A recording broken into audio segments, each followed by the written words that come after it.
Hey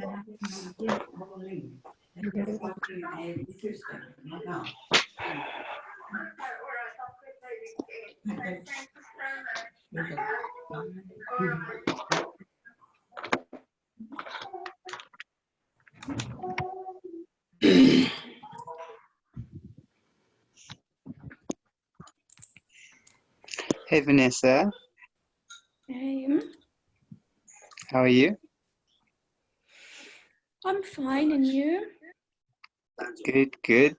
Looking forward to the session today. You can see we have a number of attendees. You're very popular, Miss Stratford. I see that. You seem surprised. I am surprised that so many people are interested. It's Friday afternoon, guys. Okay. I'm out.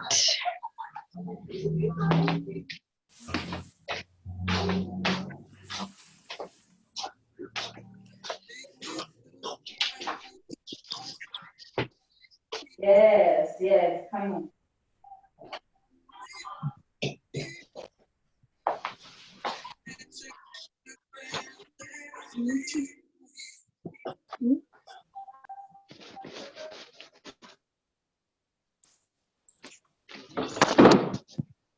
Okay, shall we start, V? Go ahead. All right, see. I'll just do a quick introduction and then you can take over.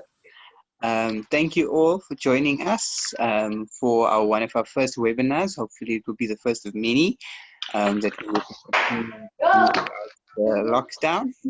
Whoever is the host, may I kindly ask that you guys mute everybody else's mics?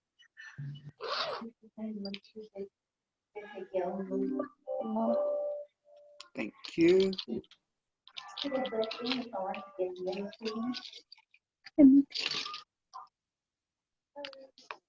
Done?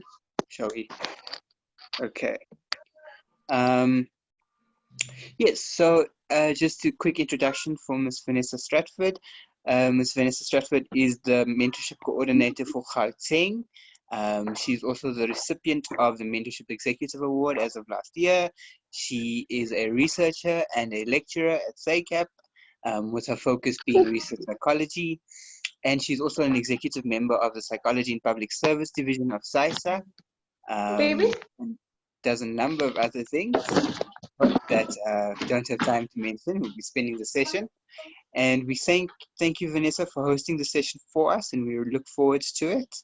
And yeah, good luck. You may take over.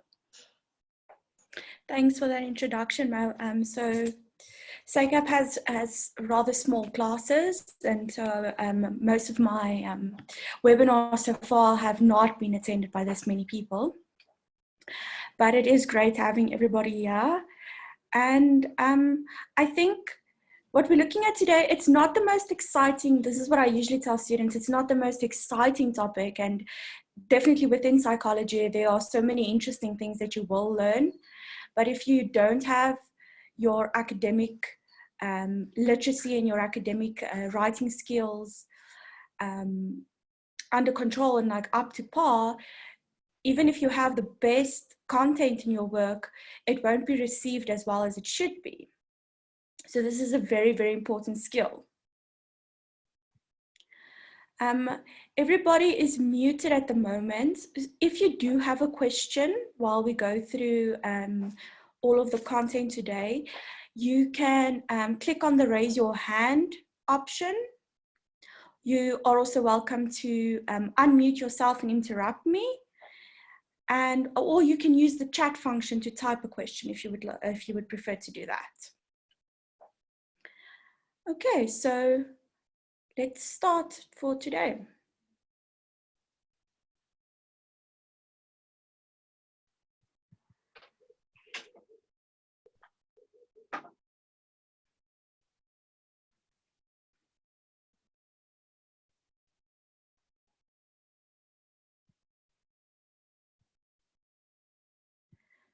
Okay, so today we have people here that are at very different levels in their academic careers. So, I'm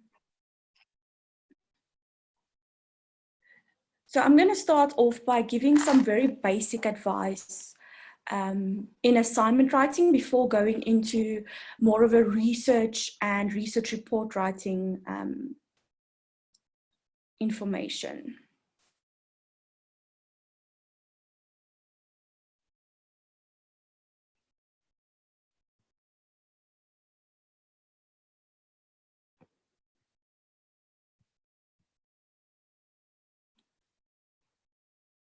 Okay, remember to ask any questions as we go along. Okay, so what we're going to look at today is how to analyze an assessment question. So a lot of people struggle to just, so you read the question and you're like, okay, I'm going to go for it.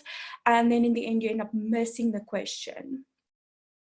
We're going to look at different instruction words and what they mean, some general academic writing guidelines, then how to write a good introduction, topic sentences and paragraph structures, how to write good conclusions, continuity and flow in your writing, and then we'll go into more of a research-specific information, like finding your research topic, how to do a literature review, and then when you're writing your discussion, your limitations and your recommendations, what should be part of those things. Okay, so when we're analyzing a research question, there are certain, or an assignment question, there are things that we need to look at. So the first thing that we look at are the keywords. These are the things that you would typically type into Google or any search engine to start your search for literature. Then we look at the instruction words. So these are the things that are telling you exactly what to do. We look at limitations, and then if there are any special conditions in the question. So I'm going to show you an example and go through that with you. Okay, our example says, in an essay of not more than 2,000 words, discuss how you would introduce a new highly technical gadget to the residents of an informal settlement on the outskirts of Johannesburg. Okay, so the keywords that you would start searching for in terms of literature would be, what is a highly technical gadget? What do we mean when we say this is a new highly technical gadget? What is an informal settlement? And exactly what does it mean to introduce something new to people? The instruction word, or words in this case, is to discuss. So what you will be doing in your essay is to discuss the information. The limitations is that this is very specific. It's telling you specific to the outskirts of Johannesburg.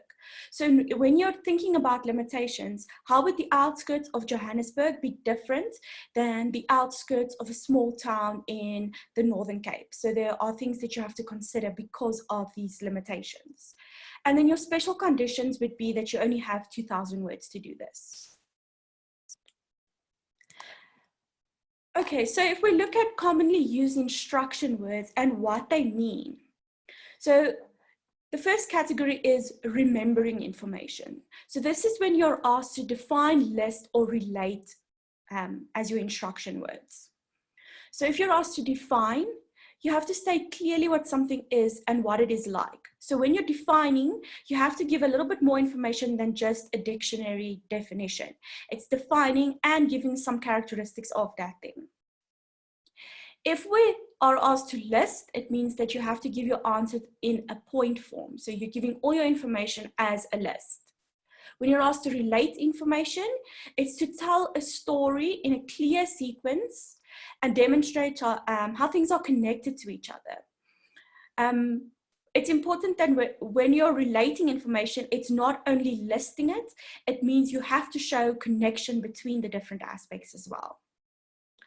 When we look at understanding information, you can be asked to compare something. If you're asked to compare something, it is looking at the similarities and the differences between things. Often people only, when you're asked to compare things, you're only looking for differences. We're also looking for similarities in this. When you're asked to contrast two things, this is when you are focusing only on differences. This is contrasting, means I'm looking for the differences between things. Again, we have define. which has the same, it can be used in terms of understanding and in terms of remembering. Then we have describe. So when you're asked to describe information, you have to give a very detailed account of what it is. It has to be more than your definition. It has to give more about the qualities and characteristics of something. If you're asked to explain, this is very similar to describe, and you're also going to give a definition and characteristics and qualities. And you can also use, with explain, you can give some examples and things like that. When you're asked to illustrate something, no one is asking you to pull out your paintbrushes or your best pencil and start drawing information. Illustrate means that you have to give examples, diagrams, statistics, so academically illustrate the point that you are making. If you're asked to interpret information, it means that whatever information that you are giving needs to be given meaning. You can tell me there is a significant difference between something, and you can tell me there's a significant difference between a tree and a rock, but you have to tell me, what does this mean? What does this mean to the academic world? What does it mean to you? What does it mean to the subject? What does it mean? And then the last two with understanding is outlining and summarizing, and this is when you're giving me only the main points. Remember that whatever you do, it has to have a logical flow to it, it has to have a logical sequence to it. Then you're often asked to apply information. And this is when you use the knowledge that you already have. So you're using the things that you have remembered, and you are applying them to solve a problem. If you're asked to apply information, you can't just give me the theory. You have to tell me how exactly do you apply this theory to a specific situation.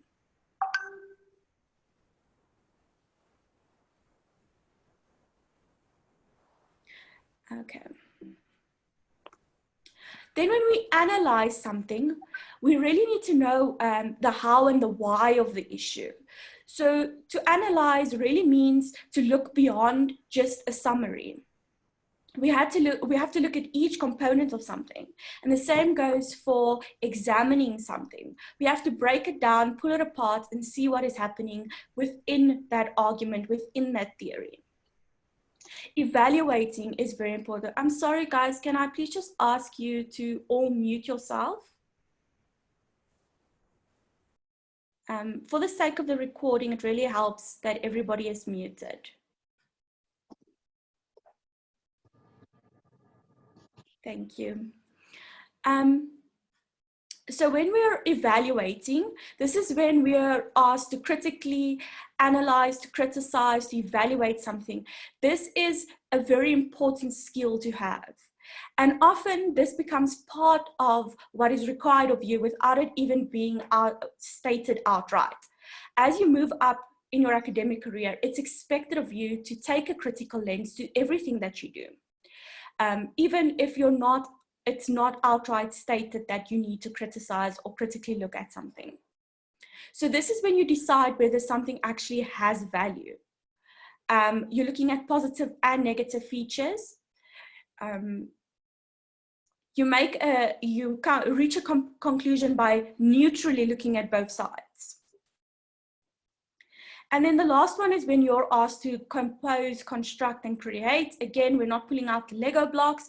We are putting information together in a way that is creative, and the way that shows that I understand, that I have evaluated, and now I can create. So many of, in the case of evaluating and creating and analyzing, we need the basics before we can get to these steps. Okay, so if I give you some basic guidelines to academic writing and ways to improve your academic writing, the first thing is that you should always relate your writing to evidence and not to your thinking. So even when it sounds like your question is asking you for your opinion, when it's in an academic context and it's not reflective writing, it's not asking for you to tell us what you think or feel or understand. Okay, so instead of saying something like, I think, I feel, or I believe. You can write something in the lines of, the literature suggests that.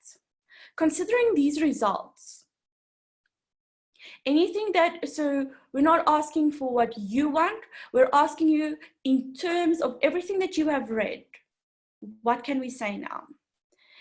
Then I suggest always avoiding personal pronouns in your academic writing, avoiding them completely. In qualitative research, it is sometimes very useful to use your personal pronouns, to say I and we and whatever. So it would depend on your lecturer as well, or the approach that you're using in writing whatever you are writing. I prefer to avoid them altogether, but you can also use them very effectively. So in your literature review and things like that, we don't want your personal pronouns. But when you're looking at methodology, you can explain the procedure that you used, saying we administered assessment A, B, and C to the participants. So you can use it there effectively.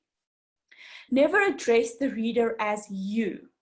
So assume that you're writing to someone who is very knowledgeable. And, but you also have to explain enough so that if someone has never read psychology before, they're able to follow you. But we do not say you. Not you have to do this. There are better ways of saying things. Then another problem is that students especially often use judgmental and emotional language in their writing. And this is when you say it is things like, it's clear that we should do something about this. That is not objective writing. And if it's clear, is it clear to everyone or is it clear to you? And if something is extremely important, that's not necessary. We can say that things are important and we can highlight the importance of something by using other techniques such as repeating it in different ways, by referring back to it a couple of times. So there are different ways to show that something is important. We don't have to say that this is extremely important. We demonstrate that it's extremely important in how we write about it. And then the emotional language as well is when you're judging something. It's awful what is happening to these people in this country or in this region or in these aspects. It's not your place to judge. So the reader can get that it's awful from how you've described something without you having to say, it's awful, I'm appalled, I can't stand this, I'm disgusted. So there are definitely better ways to do this. Then we should always try and avoid phrasal verbs. So instead of saying things like you should, or it's advised that alcohol is cut out of a healthy diet, for instance, you can rather say that it should be removed. We also don't check out things, we observe or we examine things. So there are many different words that you can replace with a more academic term. Then we avoid contractions. So this is, instead of saying don't, we say do not. So in academic writing, we write out everything. We also write out words like etc. For instance, for example, we write everything out.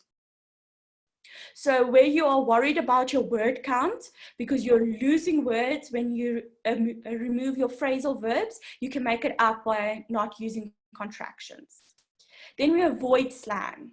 Okay, so many younger students like to write their academic work as if it is a general conversation with friends. We always avoid slang unless slang is specifically part of what you're doing and you give a very good explanation of it, but we don't want you to use slang. Nothing is left in academic writing. Okay, and then we try to avoid weak words, like saying something is good. We can say,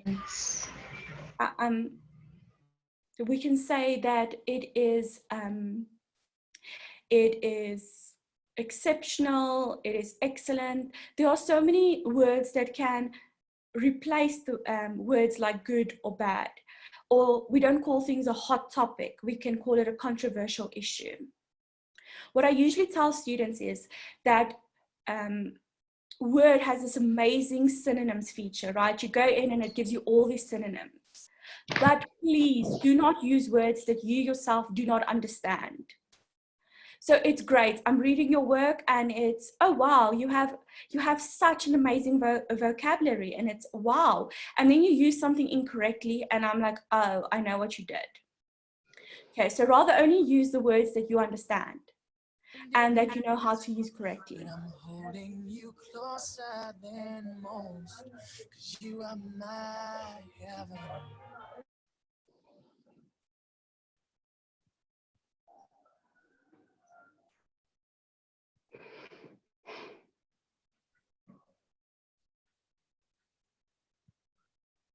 Sorry guys, I am just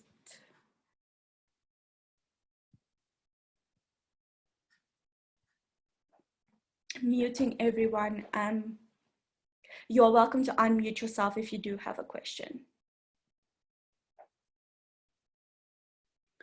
Okay, so now we get to, okay, so you know what the basics are of academic writing and what is some good advice and how to actually approach writing. So now we get to writing a good introduction. And this is also an issue that students often face, is that you think an introduction in academic writing is the same as the introduction you wrote in your essays at school level, or maybe even at first year level, where you're just going to tell me, in this essay, I will discuss A, B, C, and D, okay, and then I make a conclusion. Okay, so an introduction in research, an introduction in academic writing is much more than telling me how you're going to structure your work. So the first thing you have to have is some general background information. How much background information is up to you. Introductions are usually not very long, so it can be a sentence or two, or it can just be a short explanation of how you got to where you are right now in terms of your research or in terms of your topic. And then you need to give me some indication of what is the most widely accepted argument for or against the topic. Then your own viewpoint in one sentence. Remember how you structure this, not I think, but however, it seems that is a better way to say that I don't agree with what the widely accepted argument is. And then you give me a brief reference to what are the main arguments, what are the main points that you will be giving to me throughout your work. And then the last thing you add is just a brief description of that structure that you would instinctively wanted to give me as your introduction in the first place. If we look at an example then. Okay, so if we say that our topic is setting up, well, it's supposed to say setting up a new business in an informal settlement poses more challenges than doing so in a well-established township. Okay, so if we look at how the how the introduction is written, it starts off by saying, when a person is planning to set up a business of any kind, location is a major consideration, which can determine the success or failure of the new business. This is the little bit of background information. An informal settlement might at first appear to be an ideal site for a new business venture, as there's likely to be less competition than there would be in a well-established township. Okay, this is the widely accepted argument. If there's no competition, business is probably a good idea.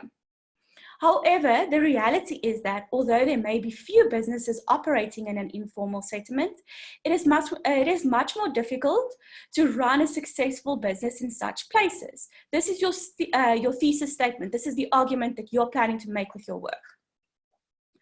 Success cannot be guaranteed because of the many challenges that have to be overcome, including the generally low standards of living and the probable high rates of crime. There you've now explained what are the main things that you would be discussing. And then these and other negative factors are discussed in this essay, which also considers possible advantages before concluding that these are outweighed by the disadvantages. This is your structural outline, completely different than the very basic, this is how I'm going to write my essay approach to an introduction.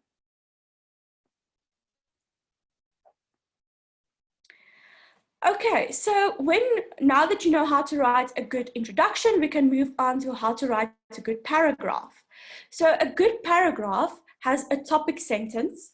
Where the topic sentence is placed, it can be in the beginning of a paragraph, it can be somewhere in the middle of a paragraph, but it's better to just, if you're structuring your paragraphs and you're not a very experienced writer, it's better to just place it in the beginning.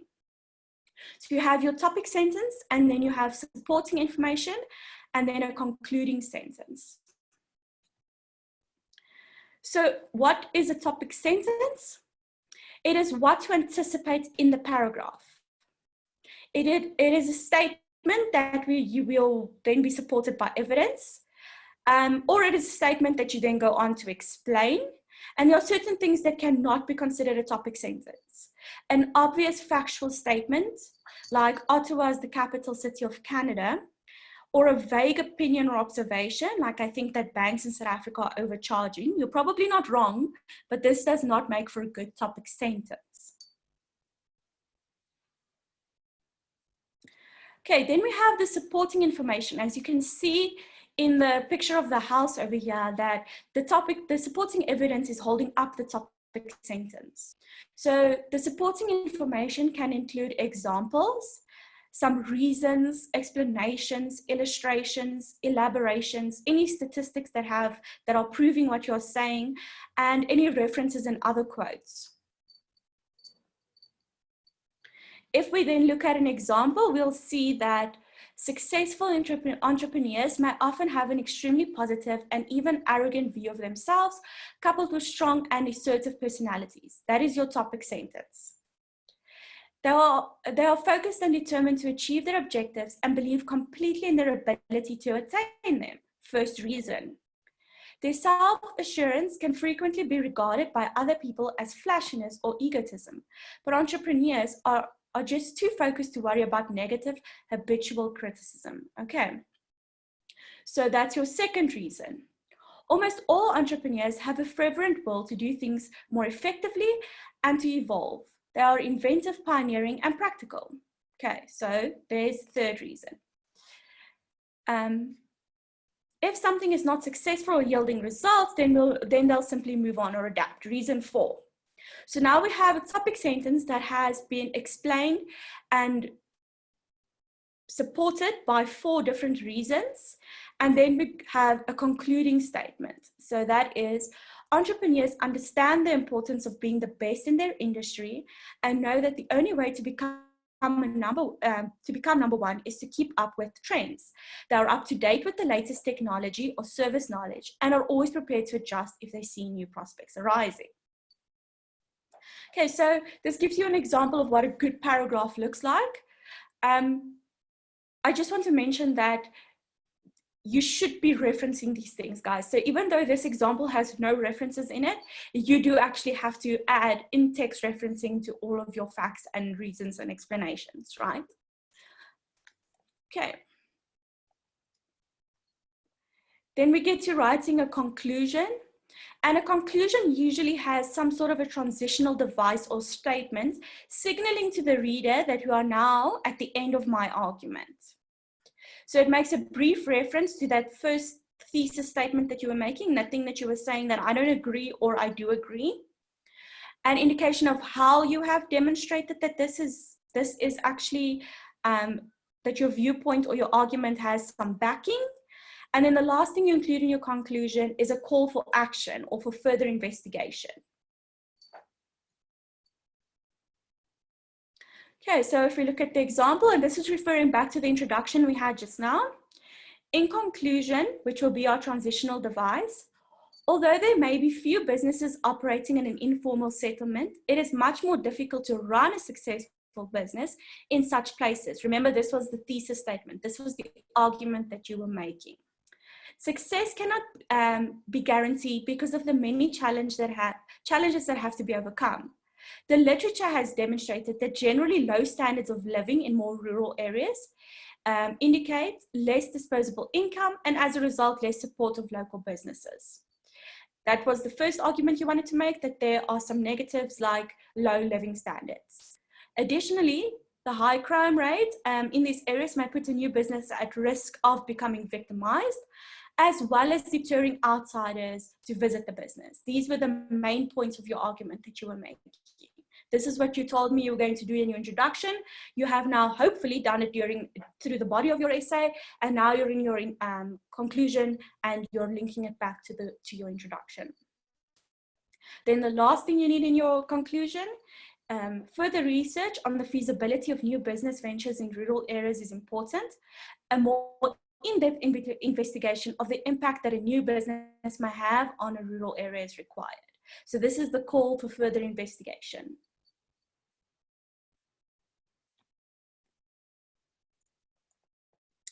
Okay, then we reach continuity and flow in your writing. So if you want to effectively write, as I said earlier, you can have the best content, you can do extensive reading, you can make a great argument, but if you are not writing it down effectively, you are losing. You are losing your reader, and you're losing the person marking you in most cases.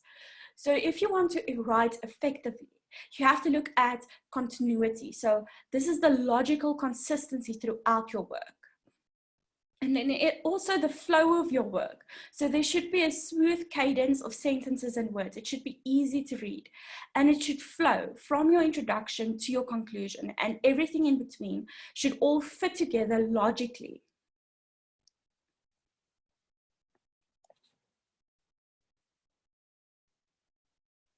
Okay, so if we look at what threats there are to continuity and flow, the first thing is inconsistencies. It's often if you are writing about, let's say, for example, you're writing about school children, and a simple inconsistency that can throw the reader off is every time you refer to school children, you refer to them by some other name. So you're saying that you're calling them school children, you're calling them learners, you're calling them students, you're calling them children, you're calling them participants, you are referring to them by so many different names that it becomes unclear whether these are actually the same people. So using terminology consistently can really help you, whether it is as simple as how you refer to your sample population, your sample, your population, or whoever you are working with, okay? The next thing is the contradictions. So this is when you're saying one thing. It often happens in literature reviews that you find information that is contradictory, which is fine. It's good to look at both sides of an argument anyway, and it does show that you have done extensive reading. I'm sorry about my cat. It shows that you have done a lot of reading, but if you don't indicate clearly that some research argues for this point and some research argues for that point, for the other side of the coin, and it just looks like you are contradicting yourself. You're saying one thing all the way, oh great, I'm with you, and then all of a sudden you're saying the opposite, but it's not clear that you're indicating that these are meant to be contradictions. That's when you're losing your reader as well. Then if you are omitting important information, this is often the case where you don't define often a jargon that you're using. If you're omitting certain bits of information, if your explanations are halfway explained, if your descriptions are not clear, this is when you're losing your reader as well. If I don't completely understand what you're saying, it's very difficult for me to read that. And then the last thing is your irrelevancies. And this usually comes in when students are like, oh no, I don't have enough words, I better fill it in with something. And you start adding a lot of extra fluff to your work, and eventually you end up losing your argument completely because you are detracting from what you're trying to say. Okay, then another thing is that we need to use transitions very carefully. So there has to be transitions between your sentences and your paragraphs. You should not write in a very choppy way. In a telegram style that is difficult to read. So your sentences should clearly flow into each other, and punctuation also helps in this. If you tend to write longer sentences, use commas. Then we also have traditional transitional words and phrases that you can use to help link things. And then use your adverbs sparingly. It's not necessary to use a lot of adverbs in academic writing. So things like importantly or interestingly, it's not necessary to use them. So when you do use them, make sure that this is not importantly, interestingly, they found this, even more interestingly, this was found. Interestingly, these people did not agree. So it's not necessary to write in that way. So if we look at possible transitional words and phrases, you have time links. So this is when we are putting things in sequence. So we can say then, next, after, while, since one thing, then the other thing. Oh, sorry, guys.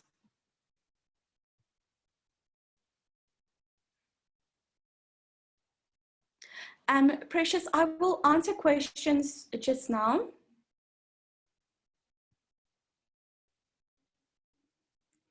Okay, so then we have cause and effect links, and this is when we want to say that one thing is the result of another thing. So we can say therefore, consequently, or as a result of. There are others that you can use as well. These are just examples.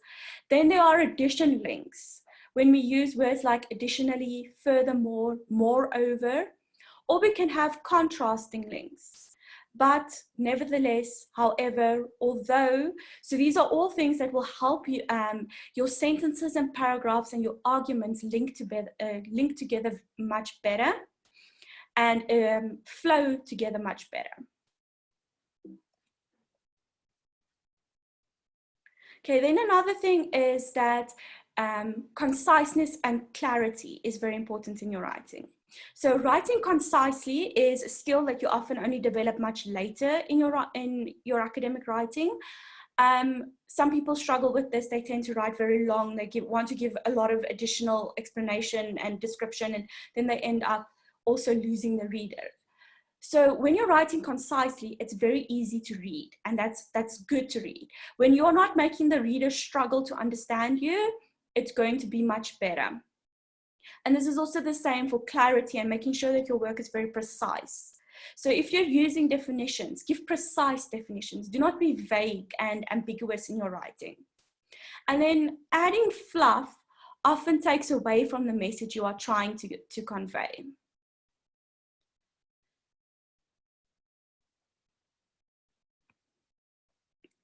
Okay, so fluff is anything that is taking away from the main argument. And I remember being a first-year student and being in a philosophy class. And the tutor we got assigned just could, for the life of this poor man, not stick to one argument.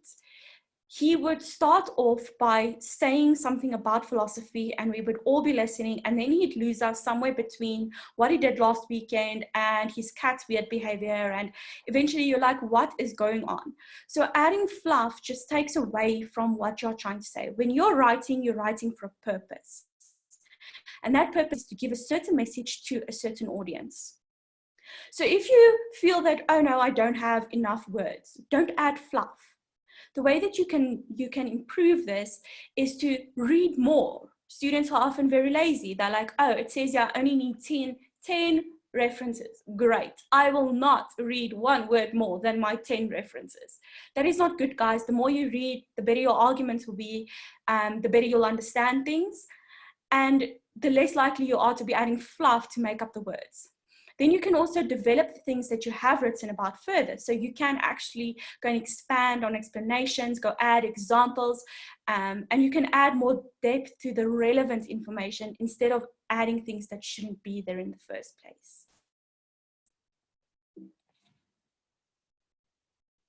Okay, so now we get to the more research-related topics.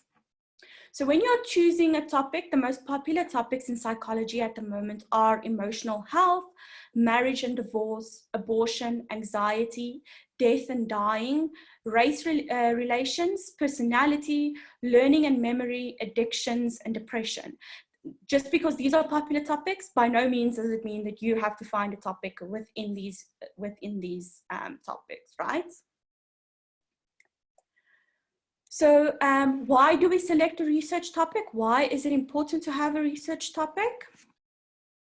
So it's the first step in the scientific method. And even if you're doing qualitative research and you don't care for the scientific method, it does provide a focus to your research.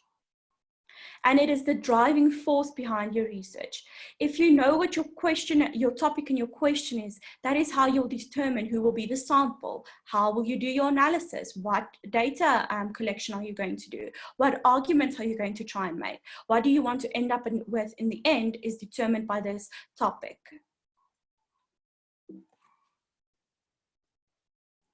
Okay, and research usually originates in a problem situation. And then your questions obviously come from your research topic, and they arise from your perception of the problem. How you actually observe the problem can lead to questions, and how aware you are of all the aspects of the problem. So there are different ways of looking at the problem, and from the problem you develop your research questions. But you need to start somewhere, and research that doesn't actually address any problem is not worthwhile. And if you're getting to the level where you need funding for your research, unfortunately, we live in a country where we do not have money for research just for the sake of research. So our research always has to have a goal, and it has to add to something, whether you're adding to the knowledge around psychology and understanding, or you're adding to policy development, or changing the way people live their lives. We need you to be adding to something. Research for the sake of research is not going to happen. Okay, so topics that do not proceed from a problem is when you already have data and you use that to draw conclusions. This is not from a problem. Then starting with your research instrument as your point of departure. So students often make this mistake. So I saw this really great depression scale, so I'm definitely designing an entire study around the instrument. That should not be a good approach. And then attempting to use research for some sort of belief system or something in your own understanding that you want to now prove to the world.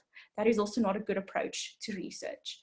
So although the first one says that you use data that you already have, secondary data can absolutely become part of a research project, but you should not be basing all of your research on a set of secondary data.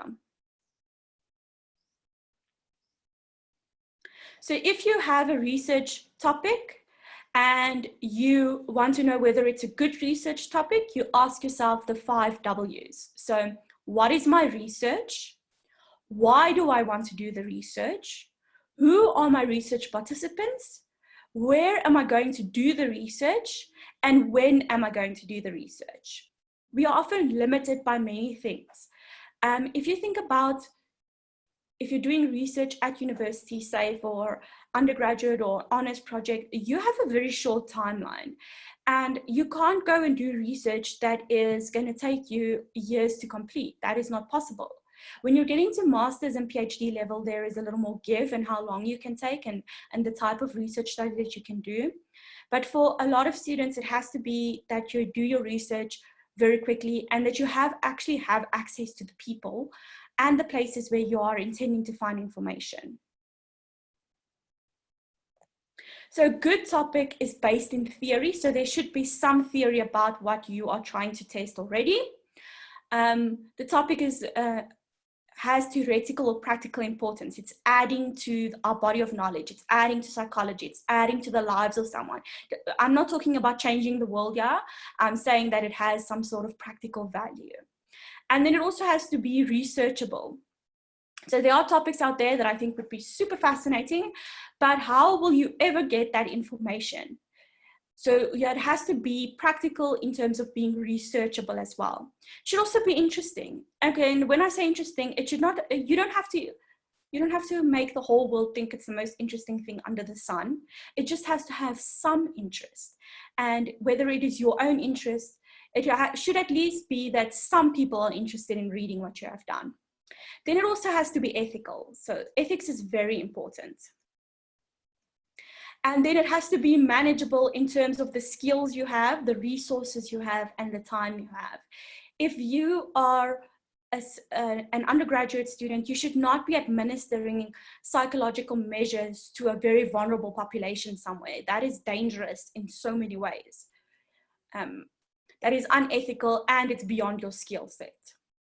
The time period should always be realistic. I think a lot of people mismanage research time in the sense that we always think we can do it faster than we actually end up doing it. It usually takes us longer than you think. So build in your time planning, build in a little bit of leeway for yourself, a day or two extra, a couple of hours where you're like, okay, I don't think it will take this long, but for in case, I'm putting this in there. And then your research methods are actually accessible to you. The thing is, if you're intending to use some sort of a scale or a validated measure out there, but you have to pay to get access to this, it's not a free open source measure, then you have to consider this issue. Are you going to be able to do that? Will you get funding to do that? Or are you going to have to adjust in some way?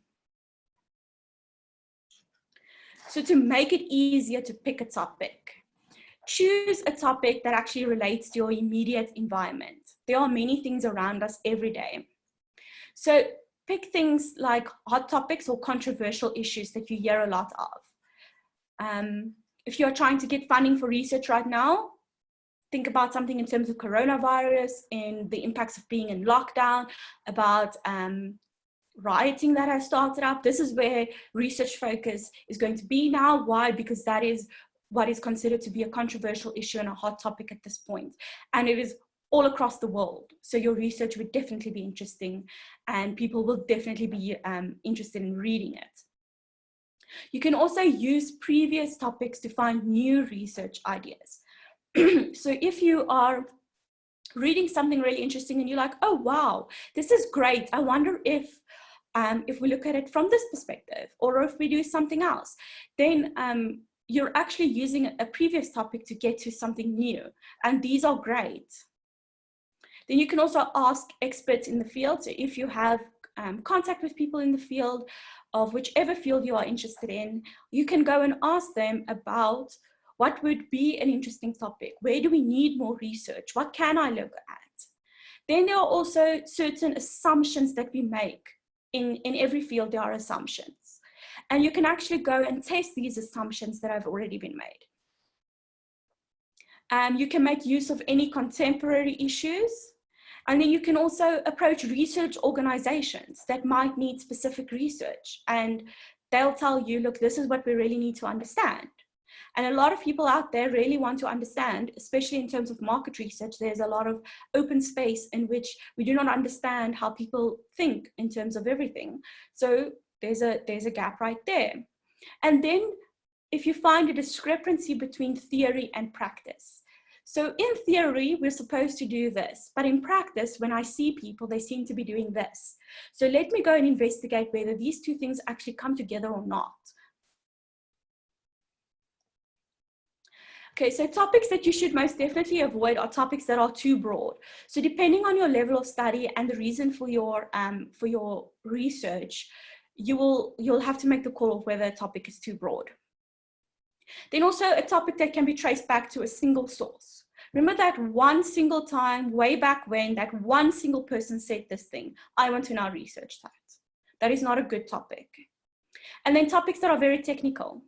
So if you are not familiar with neurocognitive and neuropsychological terminology, you're going to have a very hard time trying to understand any literature regarding neurological scans and treatments and medication. It's going to be very difficult for you. So choose something that you actually have an understanding of. And then another issue is trivial topics, topics that really don't matter. So if you're asking yourself, is my topic researchable? Then you can ask yourself, is there actually a need for this research? So within the field of psychology, we are very lucky in that there's so much research still to be done.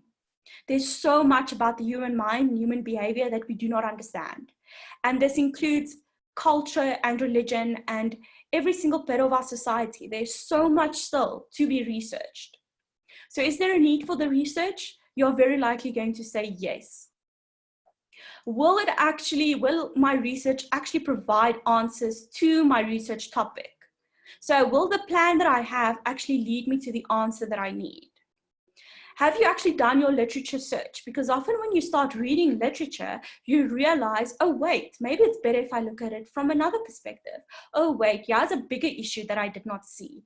Or these are the mistakes that people have made in terms of trying to answer this. Maybe I can address some of these issues and some of these mistakes in my approach. And then will your research advance knowledge on the topic? And as I said earlier, in psychology, we still have so much to research. And then, are you familiar and comfortable with the topic? You have to be comfortable with the topic. If you are not, it is going to be a long, very painful journey. And if you're thinking about what your topic will be for a master's or PhD research, that is a pretty long-term commitment to make to one research topic. So you have to be very sure about what you are doing. Okay, then there are different ways that you can actually state your research topic in your research. So the first thing that you'll have to do is, well, you can state it as the purpose of your research objective. You can also rephrase it as your research question, or it can become your research hypothesis. Now, if you're doing quantitative research, you will have all of these things. You will have a research purpose, an objective, an aim. You'll have research questions, and you'll have research hypotheses. If you're doing qualitative research, you're most likely going to have a research purpose, your objectives, your aims, and you're going to have some research questions. Very seldomly do qualitative researchers make use of hypotheses, even though it's not impossible. Okay, so why do we do a literature review?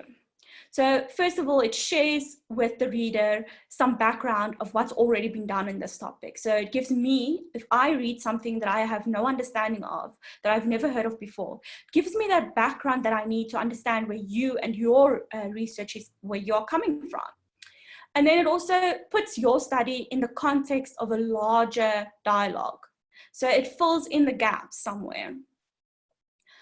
It provides a framework for the importance of your study. So your literature review has to tell me, why is this important? You have to basically create an argument for your research. And then it also proves that there's a need to add to the literature. There's a need to do more research on a topic. If we have all of the answers on a topic, why in the world would we continue doing research on it when we have so many unanswered questions? So the first step that you would do is, in a literature review, you'll start by identifying your keywords. So once you have your topic, you look at your keywords, just like we did earlier in analyzing the question of your assignment. You can also analyze your topic and say, what are the keywords? What are the things that I think are related to this? And remember, these keywords should also include things that might be related. So if I'm looking at cognitive psychology, I can also look at learning and understanding, and there are other words that are related. So your search has to include not only the exact keywords that you are using in your research question, but also the things that are related to those keywords. Okay, so with your keywords in mind, then you go and you start searching, whether you start on Google Scholar and then move into the databases that you have access to, whether you go directly into your university or your institution's database and you look for information there, whether you look for open source information, doesn't matter where you start searching, you're going to start by using your keywords. Then you try and find as much literature as you can on the topic. So as much as you can, and this is where students are very lazy and they end up going like, well, I looked at the first page of Google Scholar and I selected 5 things and I guess that will cover it. That's highly unlikely. And then once you have these first articles, you start skimming them and seeing which ones should I rather leave out, which ones seemed like they were related, but they're not really related, or which ones are of poor quality, so they're published in journals that we shouldn't be trusting, or there are major issues in them. So we start looking at which ones should we keep and which ones should we get rid of.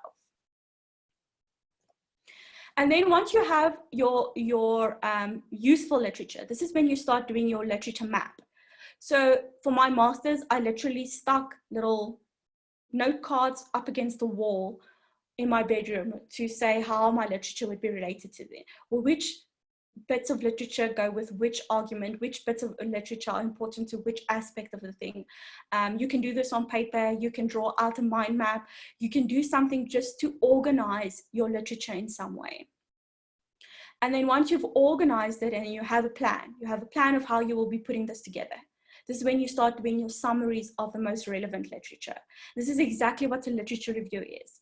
It's a summary of what has already been done. So if you take all your different summaries, you can start integrating them. And that's the last thing you do, is you start putting all of this together. You start integrating the different pieces of work. You look at what might still be missing. Once you start writing it up and putting it together, you might realize, oh wait, I don't have enough on this topic, or I haven't looked into this in depth, or I don't completely understand this issue. So that's when you go and you start from the beginning again and you search for more. Okay, then your structure of your literature review. As I said just now, your literature review is an argument for your research. And I think a lot of people often miss this. A literature review must create an argument. By the end of your literature review, I need to feel that your research is absolutely valuable. So it starts with what is happening in the current situation. And usually we start very broadly. If you're looking at depression in high schools, for example, you can start off by looking worldwide what is happening. Then narrowing it down to maybe African countries, then maybe looking at South Africa, and then you go into specifically what about it are you looking at.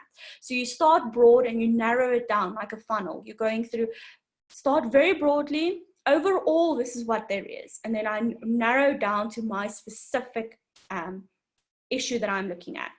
And once I have my specific issue, that is when I can tell you what are the gaps in this literature. Once I've described all of what is happening around my specific issue, I can tell you that there is a shortage of information on this, that people have not looked at it from this approach. And trust me, there are gaps in all literature. And then once you know what the gaps are, you can determine what will be the impact. What is it that you want to say with your research? What impact do you actually want to make? And that impact leads to the purpose of this investigation. Why am I going to do this? And once I have my purpose, I can narrow it down to a specific research question or research questions. And then if it's quantitative, I can get to my hypotheses. So again, it starts very broad, it narrows down, and it has to make an argument. A literature review is an argument for what you are doing. Okay, so once you have your literature review and you've done all of your, you've gone out, you've collected your data, that is a whole different discussion, whether it's quantitative, qualitative, mixed methods. You've done all of your analysis, which should take you a good while, and now you've written down all your results, and now you get to your discussion. So we start by, what is your discussion? It's an interpretation and a description of what you have found and the significance of your findings. It has to tell me, so what? So what? You found all of this now, so what? What does this mean? Sorry, guys.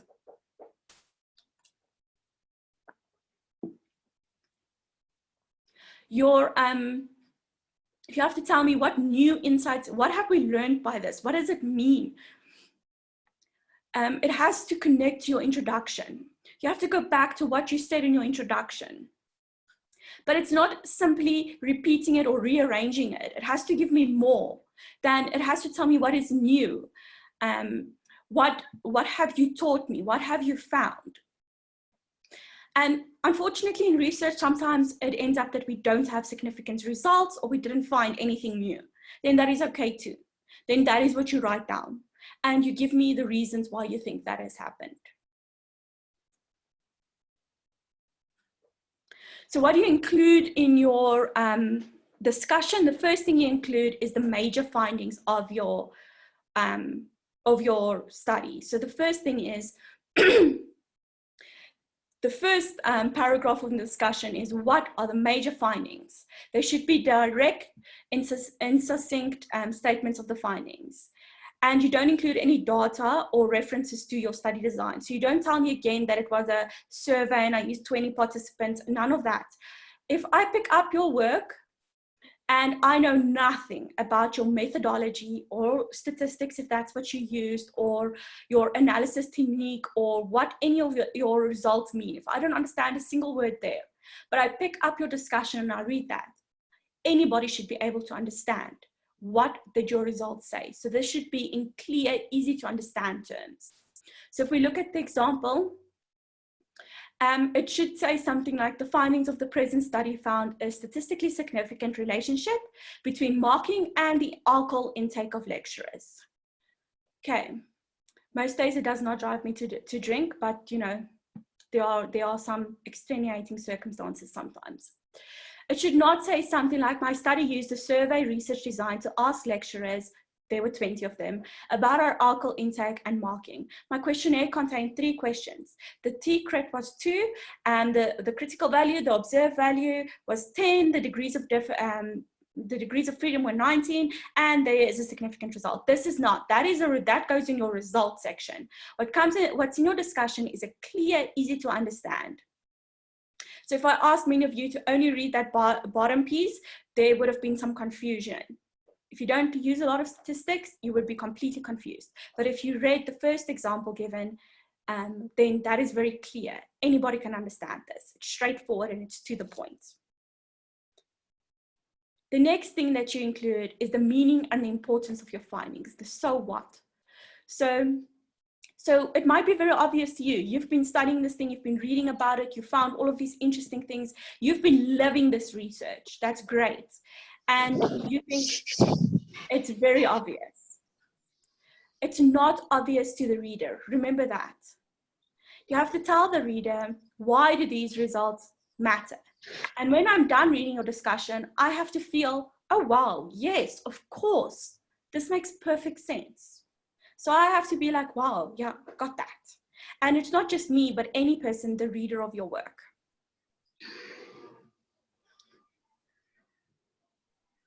Okay. Then the next thing to include is to relate your findings to those of similar studies.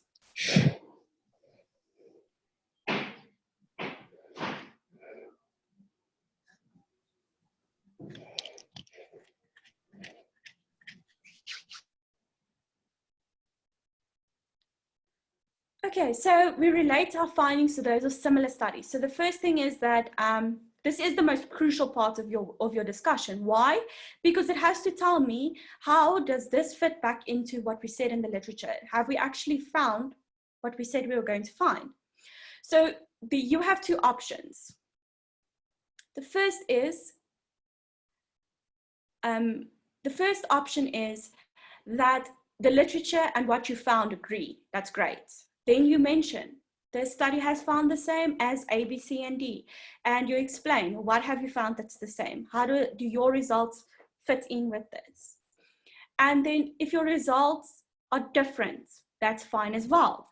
Then you say why. It is different in terms of A, B, C, and D. What I found was different. And you tell me why you think it's different. Because I used a different population. Because my sample size was small. Because there was some bias in the results that I found. There was for this specific group, maybe this isn't an issue. So you think of why. Why is this the same?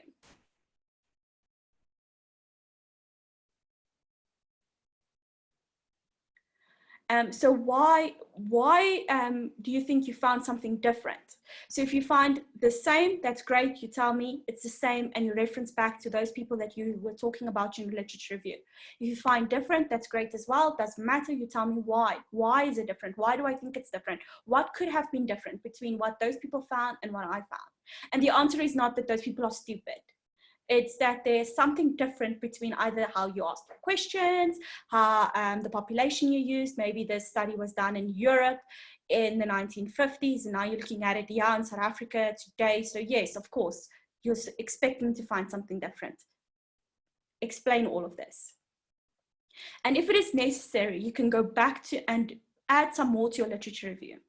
If you had literature reviews, your entire literature review was only focusing on people that found the same thing, and now you found something different, then maybe you should go back to your literature review and look for people who found what you found, because they're probably out there as well. And you can just update your literature review. Okay, then you include the alternative explanations for your findings. So even if your findings are significant, whether they are the same as other research or whether they differ from other research, think about alternative explanations for what you found. Think about confounding variables. Think about the things that could have had an impact on what you saw and what you found. Think about all the other possible explanations for what you're understanding. Think about maybe people felt they had to respond in a certain way. As an example, if I'm asking you, what do you think of people with tattoos and piercings, but I'm covered in tattoos and piercings, standing in front of you, you're unlikely to tell me you think I look ridiculous. That's just not socially acceptable, and people respond in a certain way because we have social rules and social understandings. Maybe people really wanted to help you prove what you are trying to prove. So consider all of these things, but you don't have to write all of them down. You just have to write some alternative explanations down, some of the things, and only the things that are relevant. Remember, we do not add fluff to our studies for the sake of adding more words. Okay, then the things that you have to exclude from your discussion, the things that are important to remember is don't over-interpret the results. So you cannot make conclusions and interpret information beyond what you have actually found.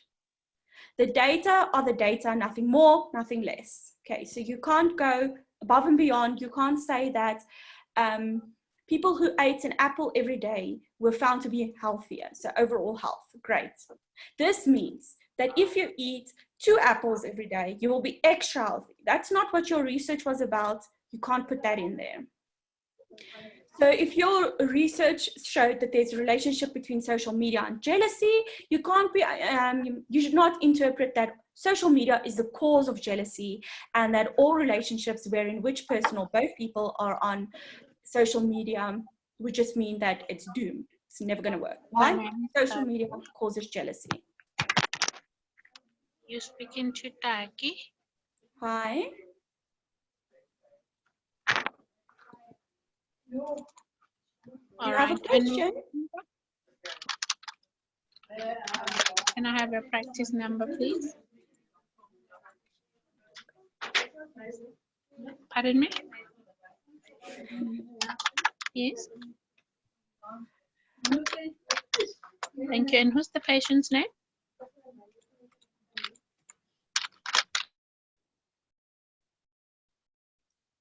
Okay, guys. The next thing we're losing it here. Okay, so don't overinterpret, and then the next thing we include is unwarranted speculation. And so if your discussion focused on what you found and how it links to previous research, you can't actually speculate what the results would have been if I did 1, 2, or 3. If I spoke to teenagers, what would the results be if I spoke to children? If I spoke to women, what would the results have been if I spoke to men? You can say that these are limitations of your research and you can recommend for further investigation, but you cannot by any means say that I think this is what would have happened.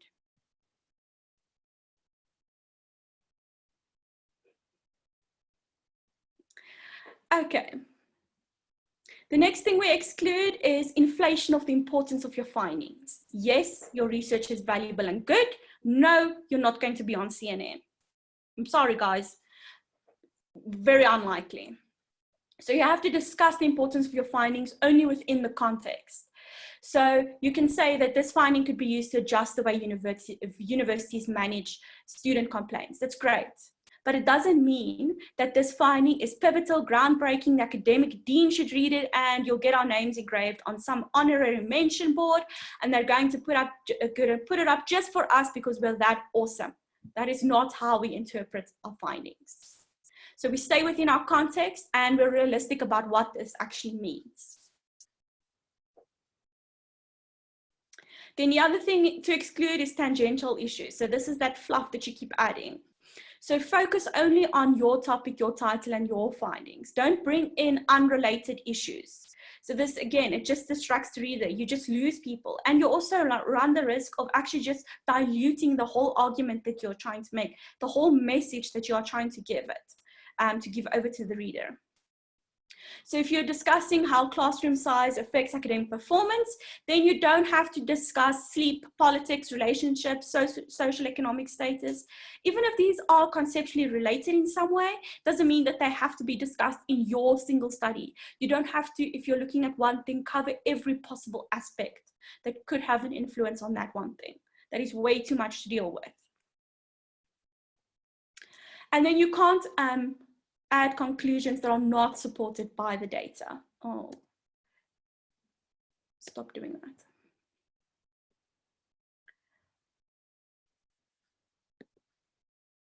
Okay, so we have a hypothesis or we have a research question. We go to data collection, we have results, we have a conclusion, guys. We can't go beyond what we have found. So don't include your own biases in your own conclusions. What you can conclude is based on what does your data tell you. If you discover no relationship between X and Y because of Z, you can't start saying that, oh, maybe it's because the relationship is actually due to Z and P and K. Those things are not related to each other. We can only focus on what we do have.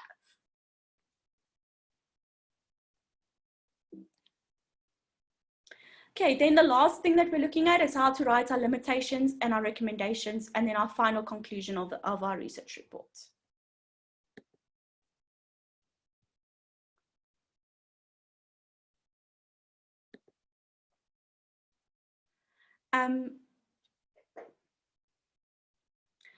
Okay, so what are the limitations?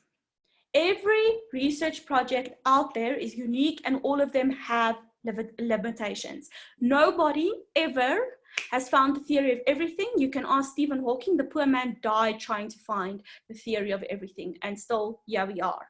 So there are limitations. And your limitations can include, but it doesn't have to be limited to the things listed here, but they can be included.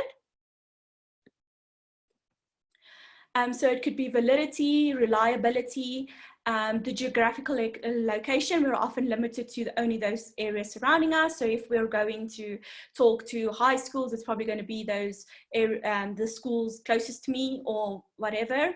It can be sample size. Obviously, the bigger your sample, the better, but that's not always possible depending on what we're looking at.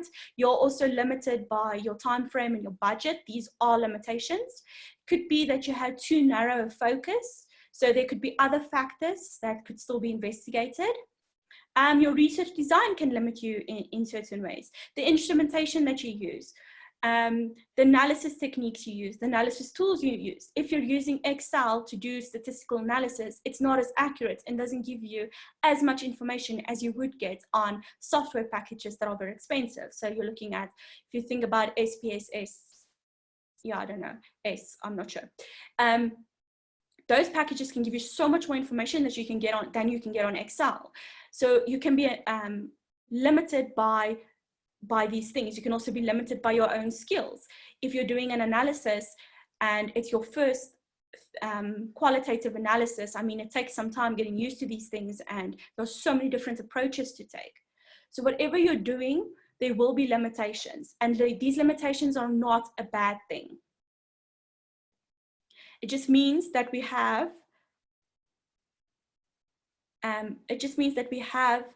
recommendations for the future, and one study can easily lead into many studies. In fact, you can spend your entire life studying only the one thing, only the one topic, because whatever you end up with, whatever answer you get will usually lead to like a million more questions. That is how research works. So if you're feeling that at the end of your research you have more questions than you had at the beginning, that's great. That is exactly how you should end up feeling.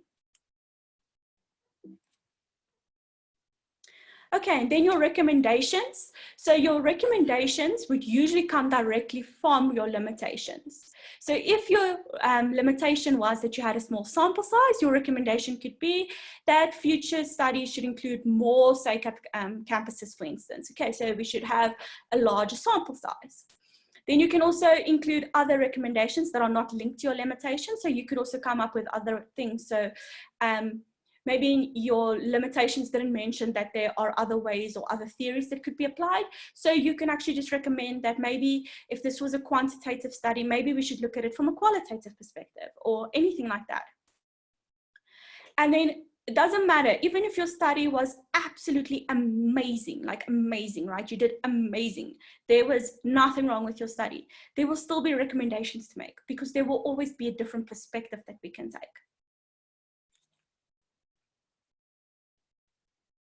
Okay, guys, that is the end of the slideshow. So we do have some questions.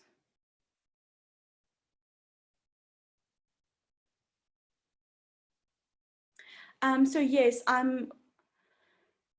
you could have the recording, so we can send out the recording, and we can also send out the slides if you would like that. If you have any questions, you're welcome to actually contact me. I can have my email address given to you as well, so you are welcome to contact me if you have any more questions. What I usually advise is that if you've written your piece of work, it's good to either read it out loud to yourself to see if it makes sense, and then asking someone else to read it. Even if it is someone that it does not understand entirely your methodology or anything like that, but they can still be looking at they can still be looking at the logic. They can still be making sure that you have defined things clearly, that everything has been understandable. So yes, rely on those around you, whether it's your mentor, whether it is someone you trust, someone you know could just help you out a bit, your peers. There is always someone available to help you look at these things. So do we have any other questions before we finish off this discussion? I know there was a raised hand earlier.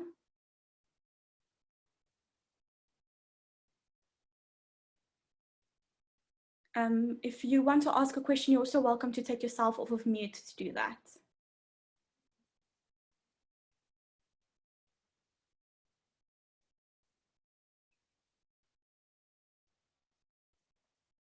Vanessa? Yes. Hi, Vanessa. This is Denisha. I have a question specifically in regards to like secondary data. So I'm a VIT student right now, master's student, and I have gotten to the point in my research where I am at my methodology, and we've been encouraged by our lecturers and our supervisors to change the way in which we conduct our research, obviously because of the pandemic. I wanted to ask if you could speak a little bit more on secondary data, not only just for me, but for my colleagues as well. We're struggling a little bit with things like systemic reviews and just secondary data in general. I know it sounds very silly, but you know, when you haven't done something, you just read it. Yeah, it can be a little bit, you know. Can you give us some tips? Can you give us, you know, a little bit of... Sure. So when you're looking at, especially when you're looking at like systematic reviews, meta-literature reviews, like those overall reviews, those people actually are doing you a great favor, right? Going out and doing all this reading and compiling it all for you. That's great.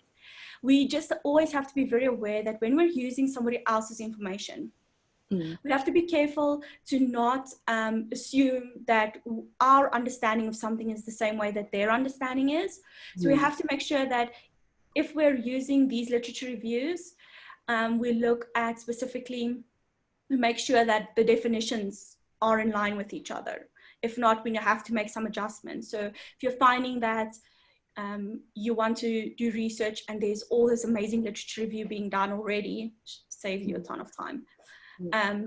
Just make sure that what you're looking at and what they are looking at actually is the same thing, because it can be very dangerous to say that I'm looking at the same thing, but really it was not. And then in terms of actually using secondary data, like using the data off of PsySSA or data from a previous research study or data from somewhere else, right? The thing is, it can be very useful. We just always have to be very aware that we are not sure exactly what has happened in that process. We aren't entirely sure of how things were defined. We're not sure about, we're not always entirely sure about the sample, whether if they say they did random sampling, that they actually do that.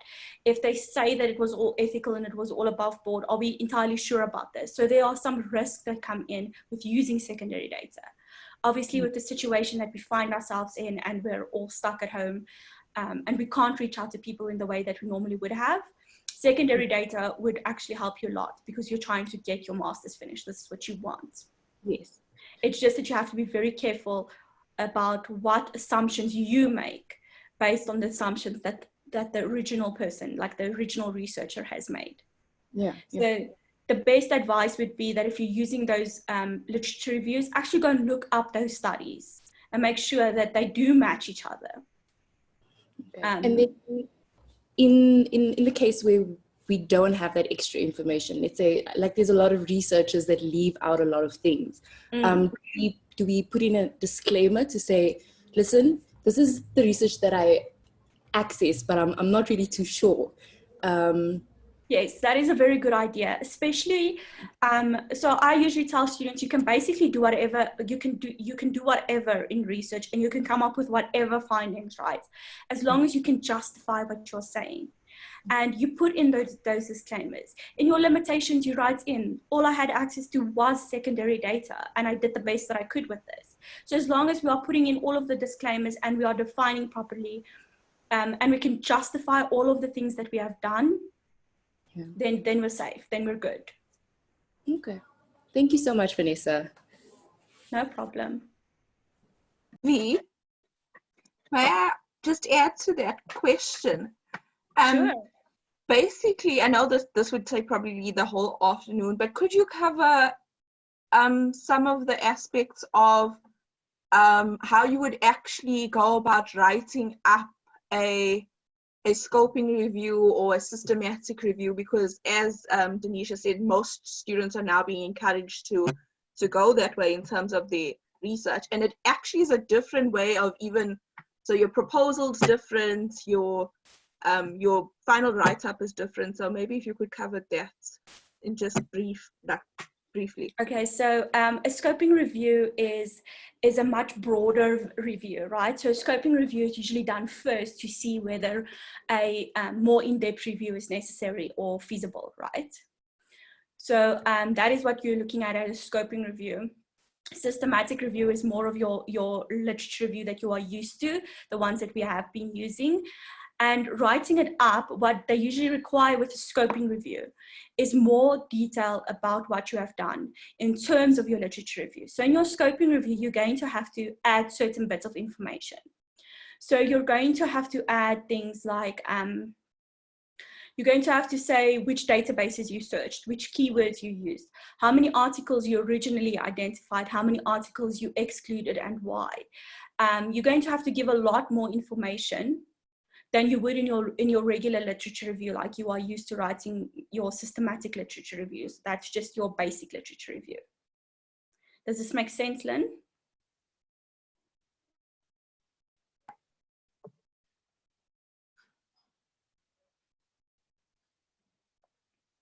Sorry, I said yes, and I think I was on mute. No problem. Actually, I'm not sure, but I have actually presented the difference between scoping and systematic reviews this year to my honors class. I'm just trying to see, okay.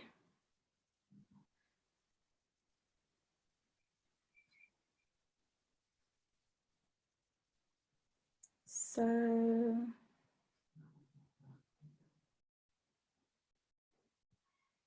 Hi, Vanessa. hi. It's Evelyn. I've raised my hand. Sorry, Evelyn, go ahead. Hi, can you hear me? Yes. Firstly, Vanessa, thank you so much for this very informative session. I've had at least 4 sessions in the past month, and this has been a whole lot clearer for me in terms of literature review and what to expect and how to go about it. So thank you for that.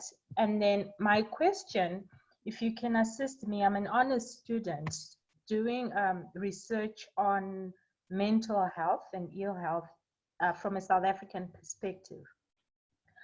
I have found that I have had access to people that have broad knowledge on this topic, but they're not South African. They are Africans. Are those classified as key informats? Can I use the information? Can I Yes, so as before, what you can do is is if you can't find South African information, if you can't find, if you don't have access to South African experts, what you can do is just make sure that whoever's reading your work understands that you were limited in this regard. And if you can't find, so whatever you can't find becomes a gap and a limitation. So if you find that there's no literature in South Africa on a certain topic, that's great, that's fine. That means there's a gap and you can do something to fill that gap. If you don't find the information you need to actually reach your conclusions, then that's a limitation, and that's okay too. You write all of that up. Lynn, what I can do is actually send you my information on the difference between scoping reviews and systematic reviews, and then you can share that with those of you who are actually doing that. So I'm assuming you have perfect. Thanks, V. With a lot of the students that need that.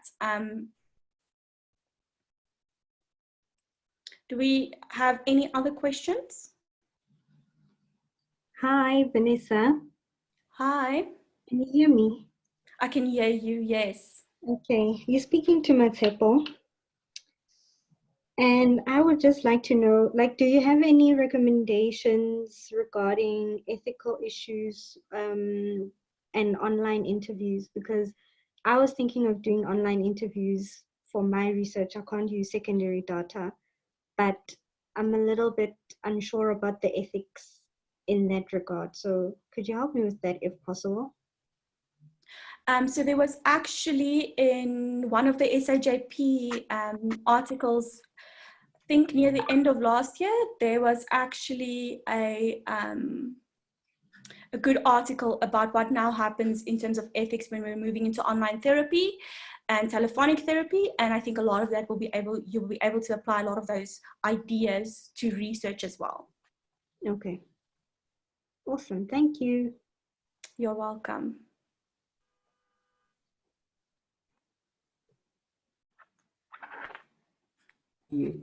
Hi, Vanessa. Hi. It's Pascal here. Just want to know, when I'm looking for articles in journals, what would you recommend authentic, and what are the journals and articles you recommend to stay away from? I'm looking for valid journals and articles, because I see there's a lot of good ones and bad ones out there. Yes, so there's a whole, I can do an entire session on only the quality, judging the quality of the literature, right, that you find. So that's a whole nother discussion. What I would say, just to quickly summarize it, if you see that it is, if you look it up, you can see how many citations it has. So how many people are referencing that article. That's a clear indication of whether people think it was good work or not. So then you're like, okay, do people agree with me or not? You can also look at if there's a lot of like spelling mistakes and editorial issues and things like that, then there's a like, okay, something's definitely wrong, yeah? Mm-hmm. If the work seems biased or unfair, that is also something that can immediately tell you there's an issue with this work. So that's like there's a whole different set of criteria that you need to go through to see whether something is quality work. Actually, we do have a list of journals that are considered good journals and a list of journals to avoid. I'm not 100% sure where to get access to this.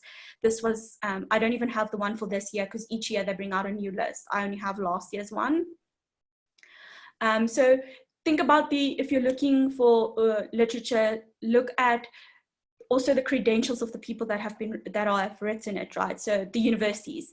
They will usually tell you at the top of an article, where are these authors from? Make sure that the authors are writing within the correct field. So if it says they're professor of engineering, but they want to write about psychology, then you should be concerned.